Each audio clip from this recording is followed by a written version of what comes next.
You are listening to the Becoming the Wealthy You podcast with Jermaine Foley.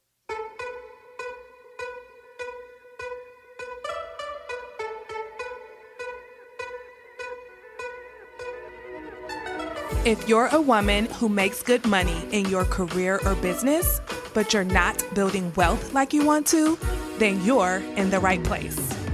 In this podcast, you'll learn how to stop overspending, break free from the cycle of debt, save lots of cash, and become the wealthy woman you were born to be.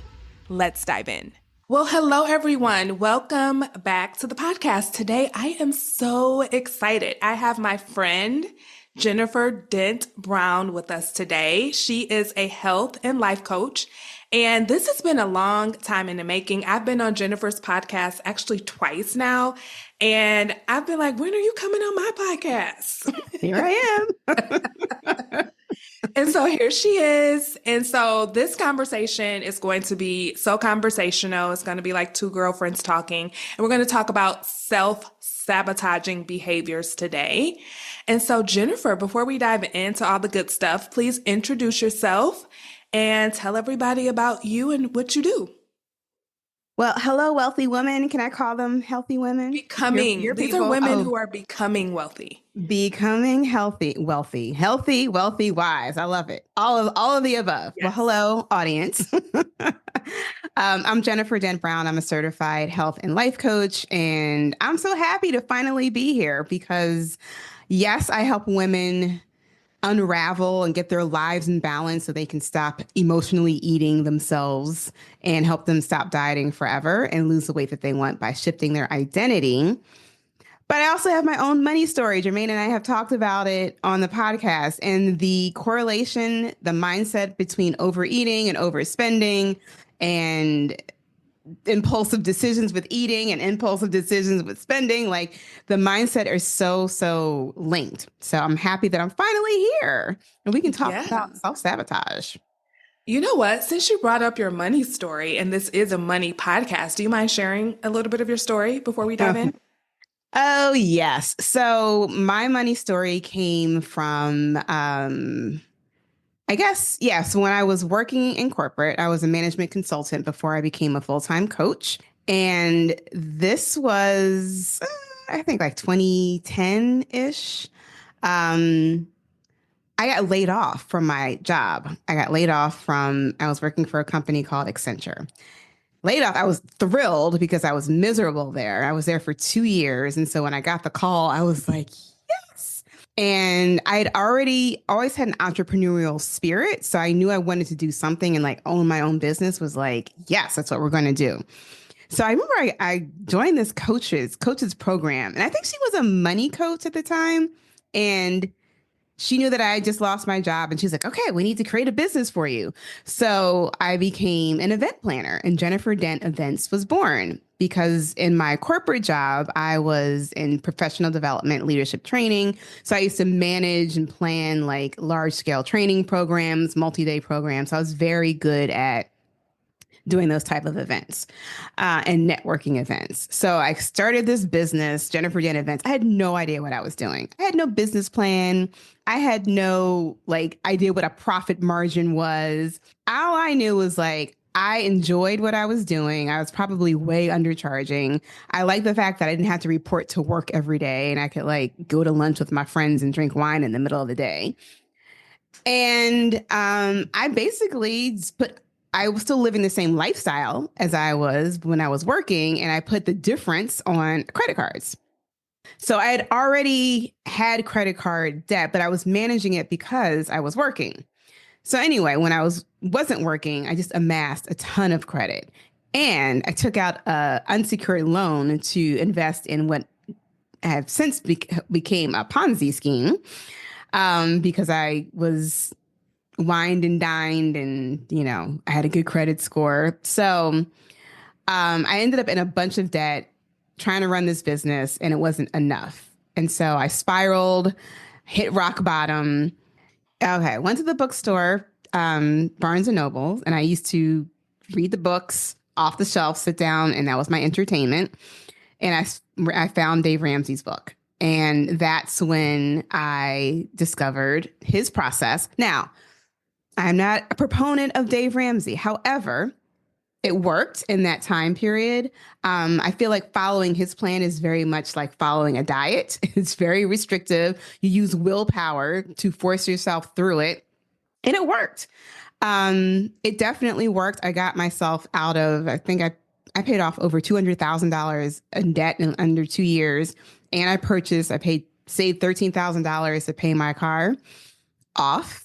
So it definitely worked. I was facilitated two rounds at my church. I helped other people. So that was very rewarding. But what I noticed was people are in it for as long as they can do it. And then an obstacle comes, just like with eating, and they fall off track and they don't know how to get themselves back on. I think because I had the mindset of, and I knew what I was doing, and I know I'm aware of my own thoughts. I was able to like stay focused and just keep going until I got the goal. But as soon as I got out of debt, paid off all of that debt, had my car, I remember being rebellious. My brain was like, I'm going to the mall and I'm not going to use an envelope. Like, I was like going against the process. So it's just like when you lose weight and you get to your goal weight and you're like, I am not going to have grilled chicken for dinner. I'm going to have the burger, or whatever you haven't been doing. That old habit, that old mindset was still there. Right. So I hadn't really changed my identity with money. I just was able to use willpower to follow a process to achieve a goal. But there was still room for those old habits to come back. So then when I became an entrepreneur with variable income, like a full-time entrepreneur, that was a whole nother ball game. So I had to use my coaching skills, use some of what I learned from Dave Ramsey, and also come up with my own plan to manage what was coming in, what was going out, et cetera, et cetera. So it's been quite the journey for sure. Oh, wow. That is such a cool story. So tell me this. Did you go back and get a job so that you could pay off all that debt so fast? Yeah, I became a contractor. Okay. So I was looking for a job because I thought that was the only way that I could make money. And I was able to get a contract position with a old classmate of mine from school, worked at Bank of America. She's like, hey, we need some contractors in instructional design. Are you available? And I was like, sure. And then my manager there told me, she was like, you can make so much money as a contractor. I was like, really? Do tell. She was like, yeah. She was like, when I was a contractor, I used to have multiple contracts at one time. So she put me on to like becoming my own S corp, like on my own corporation as a contractor. So I had multiple contracts and I was working. Don't tell anybody. But I was working both of them. So I worked from home. So I had one company laptop here, Bank of America. Then I had another company laptop. I was working with Deloitte. I used to block out my calendar when I had so I wouldn't have conflicting calls. And I also used to work part-time at Victoria's Secret on the weekends and the evenings. So yeah, I was getting all the money. All the monies. Yes. I love that. I love that. And I always tell people like, listen, you could try to cut back all you want, but there's only so much you can cut. And I'm all about optimizing your expenses and not overpaying for things, but there's so much more money that you can make if you're willing to get creative. Yeah. Yeah. And this is before I was married. I was like kind of dating. So I had the time to just work. Oh, and I also still had my event planning company too. So that was another source of income. But I was just really, really focused on paying off that debt. That was like awesome. The end all be all. But now my tolerance has raised, my capacity to carry debt as a business owner has increased. And I'm not like, oh my God, I have debt. It's not as problematic and as stressful. Yes. Awesome. That is such a good story. And thank you so much for sharing it with me. Okay. So now let's go ahead and get into the nitty gritty for today's episode. So can you explain what self-sabotaging behaviors are and why so many people struggle with them? I think so many people struggle with self-sabotage because they don't know what it is. They're not aware of it, aware of what's happening. Self-sabotage is when one part of your brain is like, Yes, I want to get out of debt. Yes, I want to build wealth. I want to invest more and put more money in investments. And your logical brain has this big goal. But the other half of your brain is like, wait a second, that's a whole nother level for us. Like, we don't know what that is. That's scary. And so the other half of your brain will do everything that it can to bring you back down to where you're comfortable. And maybe that is, and I use comfortable in air quotes, and maybe that is, six figures of debt. Or maybe that is like having the minimum in your 401k or and not investing at all. Even though like logically you're like, no, I need more, but your tolerance level, your capacity to have wealth is low. And so the other half of your brain is like, nope, we're going to create all these thoughts and all these stories over here to keep you exactly where you are, keep you spending so you don't have more than $1,000 in your bank account, keep you, doing this. And so the self-sabotaging behavior is a offshoot of this mindset. Absolutely. And I love that analogy. It's like one part of your brain, which is usually your prefrontal cortex. Mm-hmm. That part is like, we're going to set some goals. You get healthy. We're going to build some wealth. We're going to get out of credit card debt. We're going to do all the things. And then the other part is like, no, you're not, because that's not who we are. And it's like, why do we need to change? We're surviving. This Mm-hmm. is familiar. It's comfortable. It's keeping us alive. Why should we change? It might be Yeah. dangerous on the other side, right? Mm-hmm. Dangerous. I heard a quote recently that said, most people prefer a comfortable hell versus an uncomfortable heaven. Oh, interesting. Yes, that's self-sabotage. Yeah, an uncomfortable hell versus, or I'm sorry, a comfortable hell versus an uncomfortable heaven. Yes, because That's good. it's comfortable. So you just Hmm. stick with what you know versus changing and growing and going Yeah. to an unfamiliar place, Yeah. Yep. even though that place is better. Even though you know that it's better, your nervous system does not. Yes, that is so true. So how do you help people kind of overcome that dilemma of wanting to grow, wanting to reach a goal, but then their nervous system, their body is saying, no, we're not ready for that, or we're okay right where we are. Yeah, so there's like different patterns that people do when they're self-sabotaging. So I just help with awareness, first of all. I Mhm. think we were talking earlier about perfectionism, right? Perfectionism is classic symptom of self-sabotaging mindset. It's like, well, if I can't be perfect with it, then I'm just not going to do it at all. And I just did an Instagram story about this the other day when I was sitting outside of the gym in 8-degree weather. I was like, had this aha that being disciplined is not about being perfect, it's about being flexible. Mm. So, perfectionism is, again, like if I can't save this amount of money every month, or if I can't put this amount of money towards my debt, or if I can't eat this exact food on this exact day at this exact time, then I messed up and I just can't do anything. And so I quit. Perfectionism will always stop you, a perfectionism mindset. So I tell my clients we got to focus on progress and not perfection. I mean, that's very classic, right? A very classic line, but it's the truth. It is. So to be disciplined with saving, to be disciplined with just looking at your money every day to see where it is, it's not about I need to be in the perfect environment and it needs to be 8 o'clock in the morning and my laptop needs to be open to this page and I need to have this notebook here. Like, it's not about that perfection. It's about being flexible that you still do what you can do no matter what the circumstances. So I use that analogy in my story about the gym. And I was going before the holidays, I was going to the gym. I was waking up at 4 a.m. like a crazy person, getting to the gym at like 5:30, and I was doing like these 2-hour workouts. Like, this is not what I tell people to do, y'all, to lose weight. This is just me being me.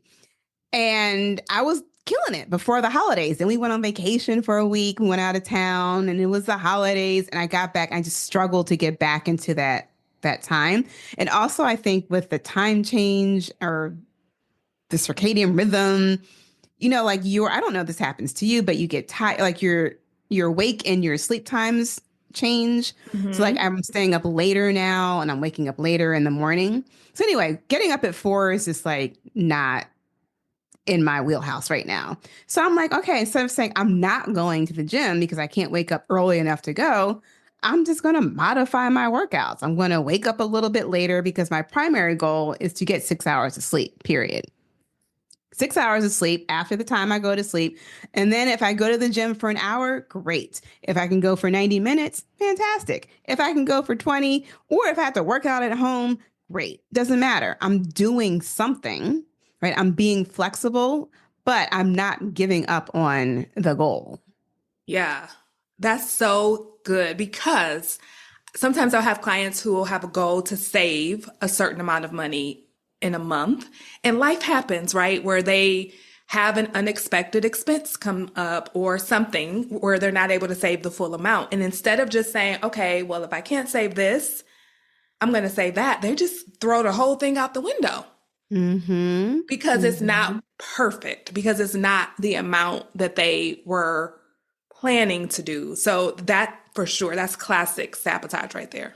Yeah. So my solution to that is JSD. Do you know what that means? I'm a guess. Wait, JS, just do it? No, that's not it. Is that it? Close. Just do something. Oh, okay. Just do something. Just do Yes. something. Right. So whether it's like I'm using the workout analogy again, whether it's like, walking in place, doing some stretches for 10 minutes, pulling up a YouTube workout, just do something, right? That still counts. The compound effect of you just doing something counts towards your goal versus, well, hell, I can't do anything now because I can't do it, quote, unquote, perfectly. So Hmm. JSD, just do something. Just do something. Love it. Love it. Okay. So what Oh, are some, wait, did I say that backwards? JSD, it's JDS. JDS. JDS. JDS, girl. It's the ADHD brain. Neurodivergence happened. JDS, you guys. It's JDS. JDS, just Just do do something. something. I love that. We're going to probably start using that in the community. I'm just going to let you know Okay, right now. And I'm good. going to give you Good. credit. Dent Brown, just do something. It's so good. It's so freeing too. So whenever Hmm. your brain wants to say, "Oh, you might as well just wait till next month, you'll try again." No, just do something. Even if your goal, let's say your goal was like a couple $100 to save and you only can do Hmm. 25, just do something. Because what you're doing is you're building up that trust with yourself. Because what Yeah. you can't control is circumstances that are just outside of your control. You can't control unexpected expenses. I was just talking to my sister and one of her cars, the engine blew. You can't control that. Mm. But you Hmm. can control how you, of course, prepare for that. And you Hmm. can control how you respond to it. So for them, if they had a goal to save a certain amount and this month they can't do as much because they have an unexpected car repair, then guess what they can do? They can just do something. That's exactly what I'm doing as an entrepreneur because Mhm. I don't pay myself the same amount every single because my business it fluctuates. So I just created a rule. Every time I transfer money and pay myself into my personal account, I just transfer a little bit into the savings account. Mhm. Instead of saying, well, I can't, if I do 10%, then I'm not going to have enough money to do X, Y, and Z. I got to just roll with it. I just got to Yes. roll with it and just make sure sometimes it's just, a little bit here, a little bit there, but it all adds up with some interest in a high yield savings account. Yes, especially if you use, I love Ally Bank. Everybody knows that about me, Ally Oh, Bank. you're an Ally Bank girl. I'm I an just Ally started Bank using girl. Acorns. Okay. Well, I have a link, a referral link in the show notes. If Mm. anybody wants to use Ally, you get $100 welcome Oh, bonus. You get a nice. little bonus too, but you get Nice. more than me. So go ahead and check out the Ally link in the show notes. Yeah, I love that. Just do something. That's our new thing. Hmm. Okay. So that was one common sign, right? If you were trying to be perfect, do you have any more you want to share? Yeah, I mean, there's a bunch of them. We can talk about constantly quitting. Beginning of the year, everybody sets these goals. I'm going to Mhm. get healthy. I'm going to get wealthy. I'm going to do this. I'm going to do that. And you're riding the momentum of willpower and excitement and motivation for the first couple of weeks. I think somebody told me like the third Saturday Friday. in January or Friday is So National it was Quitters January Day. 19th. That was quit day. Okay, it's National Quitters Day. I was like, oh, okay. And that's when people lose focus, right? They just were like, oh, it was a great idea 3 weeks ago, but now life has gotten back in the way. Your old way of thinking has popped back up, and you're back to wanting to be comfortable to where you were before. And so that they quit. They stopped doing whatever they say they're going to do, whether it's, eating more protein at every meal or like not eating sugar, or people who started out with dry January, like going to stop drinking. And then there's an opportunity, a challenge, something happens, and they're like, oh, girl, pass me some wine, please. Like, I need something to relax. So constantly quitting will always slow you down. I also call it little quits. So I'm going to use a weight loss analogy. Little quitting on yourself is like you have your meal plan, like you know what you're going to eat, but you're going to have a little bit extra pizza because your kid left it on the plate and it's just sitting there and you don't want to throw it away. So you're going to just have that, right? That's like a little quit. Or you have, a plan to go walk with your buddy every morning and you decide one day it's too cold and you're not going. You're like, but it's just one day. That's a little quit. Those little quits stop the formation of the habit in your brain. Right. So when Mm-hmm. you decide that you want to create a new habit, you start a little cute neural pathway in your brain. It's like a little baby. It's like a little infant, and it's very fragile and it needs to be nurtured and it needs to be paid attention to and watered. But when you little quit, it's like you just snap it, you cut it in half and you stop the growth of that neural pathway. And then your old self is like, hooray, we're not doing this whole weight loss thing. Like, fantastic. And so the little quits, even though to you, you're like, well, it's just one day, it's just one pizza crust, it's just one meal, that literally stops your progress, stops your momentum. And now you're right back where you started. Mm-hmm. Okay, so I'm going to play the devil's advocate just a little bit here. So we just Mm-hmm. talked about not being perfect. Mm-hmm. And so let's go back to the wine example. Like, pass me some wine, please, even though I was going to do dry January. How do you encourage or coach women to get back on track when they do make that little quick decision? Because Mm-hmm. sometimes people just throw it all away once they make that one mistake, once they make that Mm-hmm. one little quit. So how do you get back? Because one part of it is, yes, you kind of interrupt the habit, Yeah. but well, the habit formation, I should say, you interrupt that. But at the same Mm-hmm. time, you don't necessarily kill it. But if you quit, you will kill it. Like if you quit for real, Right. you will kill it. So what do you say to that? So you got to give yourself some grace and have Hmm. some compassion. So Yeah. you kill it when you're like, F it. I just messed up. I'm done. Hmm. Hands up. Hmm. Right. And you give up. And then your old identity, which you were trying to shed, is now it's fresh and new. It's empowered. And then you're like, well, hell, pass me the Oreos then. Like if I'm gonna Yeah. drink the wine, I'm bring on the charcuterie board for three. I'm gonna eat it now. Like I might as well just go to town and do all the things. Versus, oh man, I had some wine last night.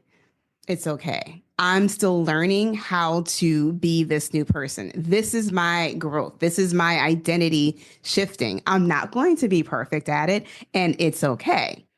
But so what can I do today? I don't even like to say get back on track because that makes me feel like, you went off the rails.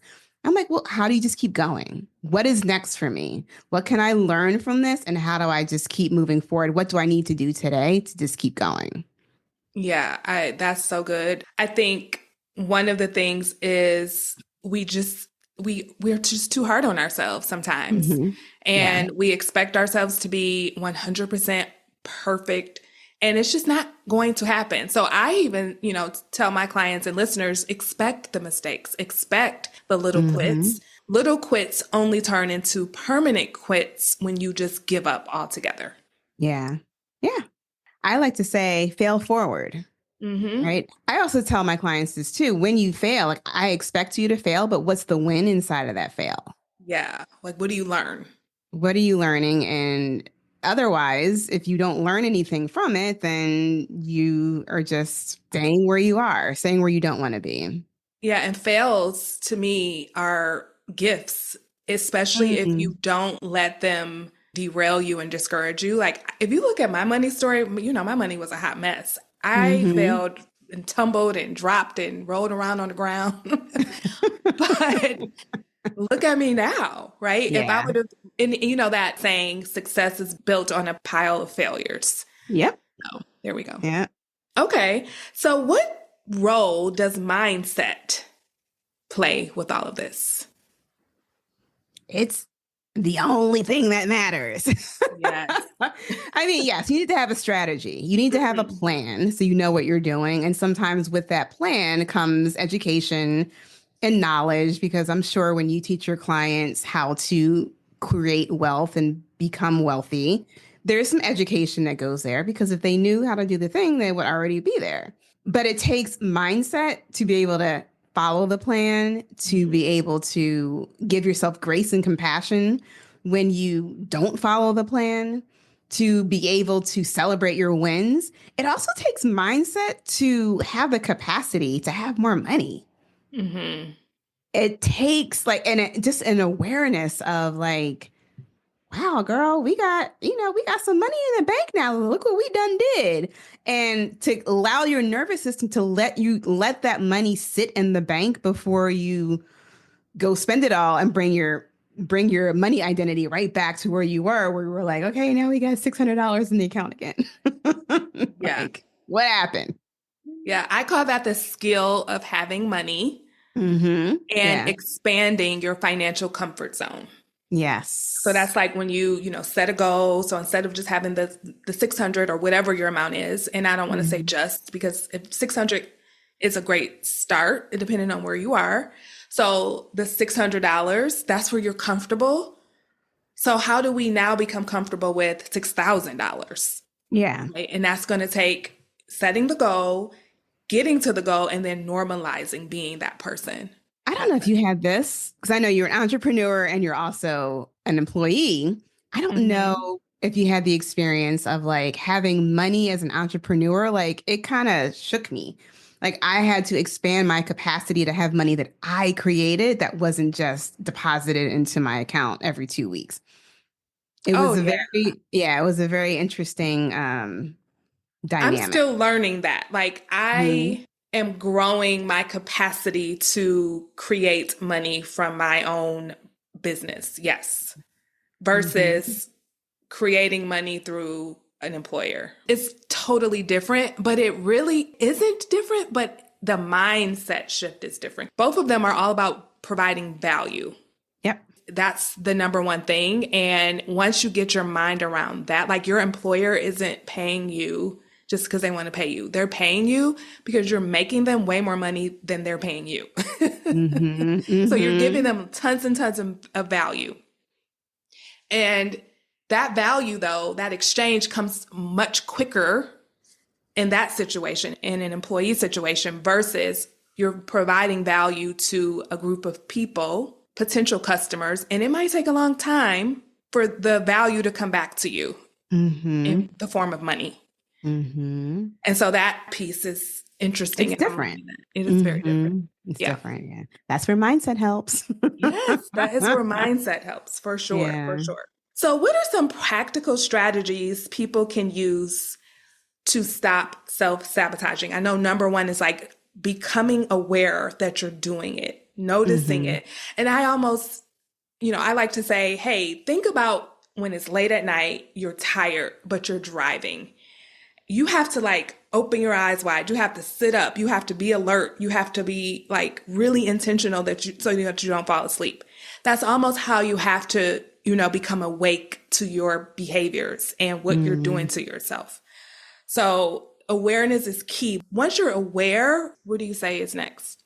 Well, it depends. There's different strategies, right, that you can use to get yourself over the hump and recognizing that you're there. So one main one that I teach my clients is some type of self-coaching, that you have the awareness. How do you separate the facts from your feelings? Write them all down, like write down, these are the facts. Oh, these are my feelings. And usually, okay, from that place, once you are able to separate the two, your logical brain can shift in and say, okay, now we can do X, Y, and Z. You're more strategic about what the next step is because you've taken your emotions out of it. So that's, I would say the main thing, but there are other tools that you can do. I'm a huge proponent of tapping. I do EFT to calm my nervous system down when sometimes it's like so frantic. I can't like pick up a pen to write anything down because my brain is like, like going crazy. Walking in the morning, I discovered this summer, I started a walking challenge, 8,000 steps a day. And I said, wake and walk every single morning. And so that was almost meditative for me. I've also done meditation. So that also helps too. It just, for me, like, it just depends on like what the circumstance calls for. Yeah. I also teach my clients about 2-minute toothbrush time. So in the morning, you brush your teeth. Most people have a mirror in their bathroom. You brush your teeth for 2 minutes. I have a sonic hair, so it tells you when to start, when to move, when you're done. And you should have some type of affirmation or something you're working on believing about yourself on the mirror and a Post-it note. 2-minute toothbrush time. You're reading that thing in your head. You're repeating it to yourself. Do what you need to do. But that also can get you out of that early morning problemville and get you back into the land of possibility before you even leave the bathroom and get dressed and, start your day. I love that because it's like there's so many tools and strategies. You really want to find one that resonates with you, that works for you, and stick to that one thing that works for you, or, switch it up if you need to. Yeah. Awesome. Do you have anything else you want to say before I close it out? Just like it happens to everyone. Self-sabotage is not like unique to you. I used to think that something was wrong with me. Resistance is another symptom of self-sabotaging mindset. When you're like, I know I need to do the thing, but you just can't make yourself do it. It's resistance. I used to think like something was really like, something's wrong with my brain. Something is wrong with me. But everybody goes through it. Everybody experiences a self-sabotaging mindset because one part of your brain is like, yeah, let's raise up. Let's be better. Let's up level. And the other part of your brain is like, nope, we like you down here. We want to keep you comfortable. And there's always going to be that conflict. Success comes when you can recognize the difference and handle it and go from there. So that's a perfect place to end. So Jennifer, let people know how they can get in touch with you. Well, my home on the World Wide Web is jenniferdent.com. And you can also find my podcast called Stop Dieting Forever with Jennifer Dent Brown, which is on your favorite podcast platform. I'm on Instagram at Jennifer Dent Brown. But if you go to my website, you'll see all the places where you can find me. Awesome. Thank you so much for joining us today and talking to us all about self-sabotage. Yay. This was so needed, and I'm excited we were able to have this conversation together. All right. Thanks for having me. You're so welcome. All right, everybody. I'll see you next time. Bye-bye. Wait, before you go, have you checked out my free class? It's all about the steps you need to take if you want to build wealth without going on a strict budget. To sign up, simply go to jermainfoley.com/wealth class. That's Jermaine with a G, foley.com/wealth class. See you in there.